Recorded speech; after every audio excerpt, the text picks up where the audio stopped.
if you want to know something about yourself, sit on your bed one night and say to yourself, you got to mean this. Like, you got to be desperate. This is no game, this. It's like, my life is not everything I want it to be, and perhaps it's not everything that I need it to be. And by need, I mean, my life is so unbearable that the suffering that's attendant upon that is make me nihilistic, cynical, bitter, resentful, homicidal, genocidal, unable to have a good relationship, prone to punish people for their virtues because of my jealousy, driving the proclivity to see evil everywhere except within my own heart. Like, these are problems, man.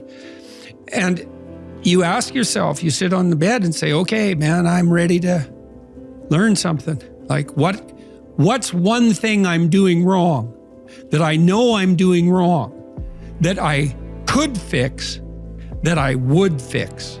It's like, you meditate on that, you'll get an answer. And it won't be one you want, but it'll be the necessary one.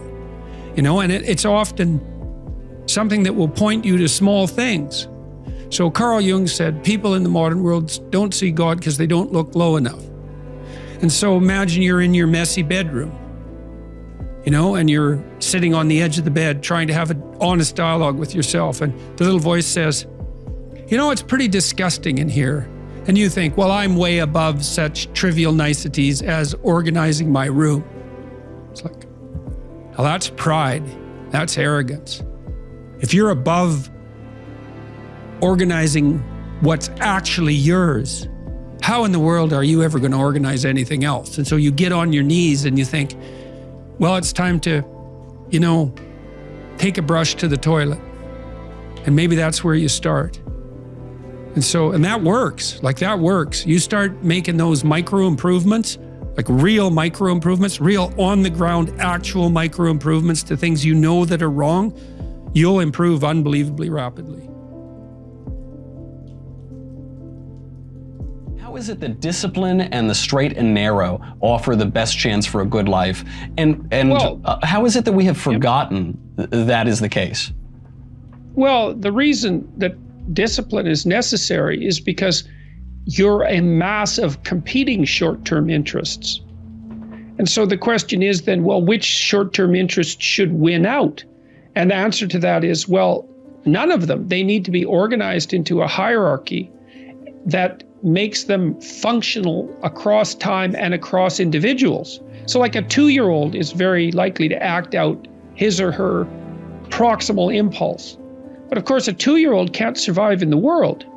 You have to bring your primary instincts, let's say, under the regulatory structure of a higher order value system that allows them to manifest themselves without undue mutual sacrifice across large spans of time in the presence of large numbers of other people. So that requires a very sophisticated ordering. It's like, we already talked about the fact that a meta-narrative is necessary to unite subcultures, say, so that they can operate peacefully and harmoniously within the same space.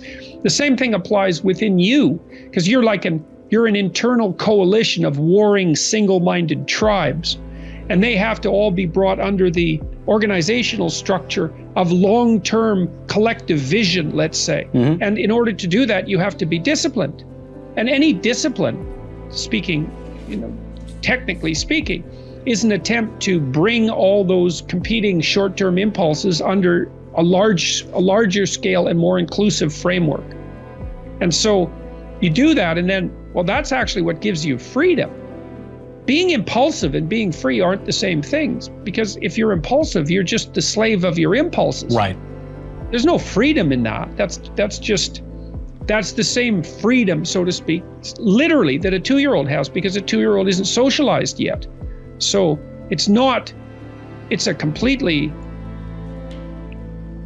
that doesn't function in the sophisticated world. It doesn't work. Right. Everyone knows it. The goal of life is to live a life which, in retrospect, we are glad that we lived. It's important to give ourselves perspective, to develop that metacognizance, to step away from the urgent, to step away from the phenomenological day-to-day existence, because the present self is a petulant child, It's lazy and it wants the path of least resistance and that glass of wine and that new movie on Netflix and the couch looks really comfortable. Very rarely does it do... Yeah, well, that's the danger with impulsive happiness, is that it does have that present-bound quality. And in retrospect, that can lead to a life that's not well lived. Generally, yes. Life definitely places philosophical demands on you, whether you want it to or not. And so it is useful to step back. And that's likely why the trait openness evolved. That's the creativity dimension. That's the dimension that allows people to engage in philosophical discourse and to think laterally. And it does allow you to step back and look at things on a broader scale and to generate creative alternatives.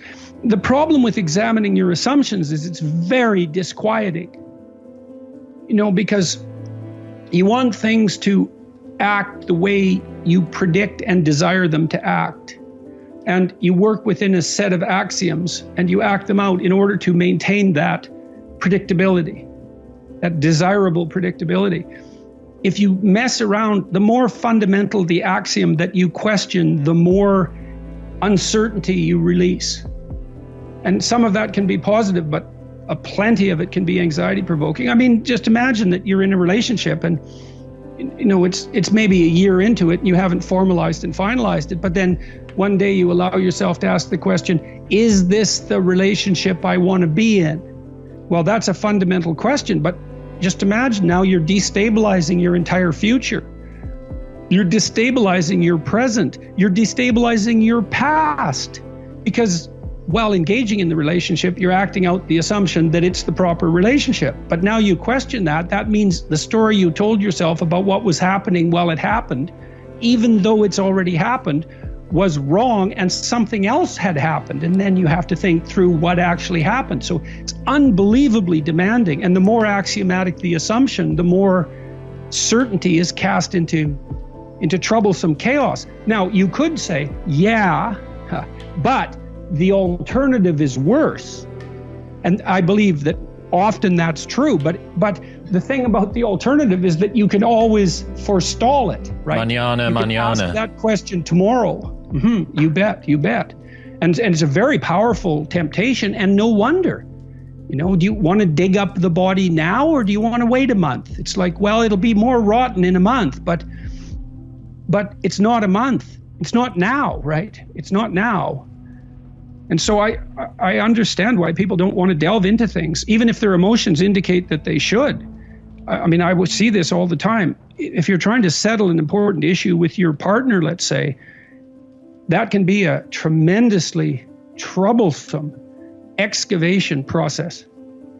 And there's no shortage of pain. But if you sort it out, then maybe things can be better. Doesn't mean it's easy or pleasant. Quite the contrary. It's like surgery. And it's like surgery to remove something, that shouldn't be there. It's necessary, but man, it's still surgery. My father gave me an abiding, and then the other thing I should say about him is he spent a tremendous amount of time with me when I was very young. Say before I was 5 or 6. He taught me to read. He did that every night for months, and I remember that very vividly, and instilled in me a love of books and a fluency in reading. He believed that I could do what I set my mind to. And he really believed that. And to have someone that believe that of you, that's something, man. And it was something that I wanted to offer to my clinical clients, because I did believe that there was more to them than the suffering person that was sitting there, and that, with joint diligent effort, we could sift our way through the chaff and find the wheat, and that things could be better. And one of the lovely things about practicing as a clinician was that almost inevitably happened, and sometimes really radically. And then, of course, later it started to happen on a broader scale, and I was seeing that happen in the lives of maybe thousands of people.